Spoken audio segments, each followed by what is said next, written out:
can't be happening. Mama, no! You know the curse. No one can leave or everyone in the holler will explode into dust. And you're allergic. All right, so we have this show that some people would question having a second season was needed or possibly wanted, or You talked to my mom, clearly. in lines with moral or religious views, and yet we have it. Is it something that is an imperative to not only the channel but to the fans?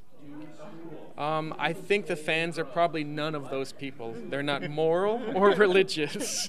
So yes, there's a home that they're happy to be. They're happy to have things that they enjoy, food that they like. But we would hope that people would respond in a negative way. We've prepared for that a couple times, but in this show, I think it's too confounding to even fight it. Like when we did Wonder Shows and we were desperate for any attention because it was on this small little network, and we're like, we hope that people respond to it, but never. White supremacists. There was a white supremacist group they wrote, we don't know whether to hate the show or to love the show, and we were like, that means we're failing. That we felt like we were failing at that point. Or new demographic. Yeah, it's always confused white supremacist. Yeah, that's true. Now, when you do write this show, do you take any tones, any notes, or do you guys just have an idea and you aim for it and you buy like just a pit bull? You grab on and you hold on to it until someone laughs or bleeds. No one's ever described Vernon and I as pit bulls. Right. Right. No, I think we're more like. What's an annoying animal? What's the most annoying animal? Probably like a hyena? No, I don't know. Chihuahua, hamster. Chihuahua. Yeah, no, hamsters aren't annoying. They're just cute little animals.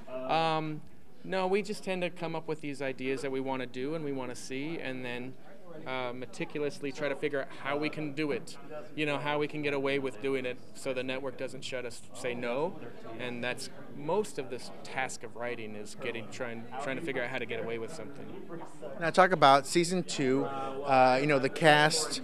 It seems like writers as well as cast kind of become a little more used to each other, and you kind of there's a little more cohesion with understanding.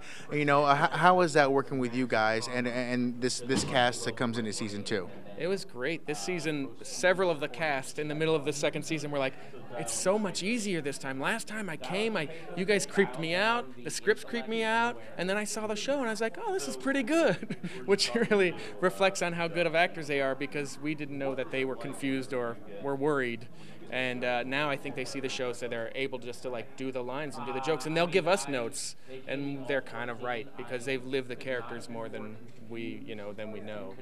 And so it's really great. So the final thing, even watching the first season, it's hard for me to define it almost.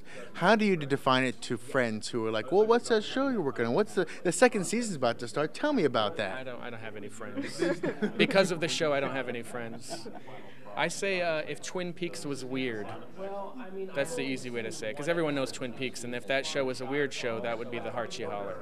Well, thank you. We look forward to it, and many more seasons to come. Let's go all the way to 10. Thank you very much. Thank you. Pleasure.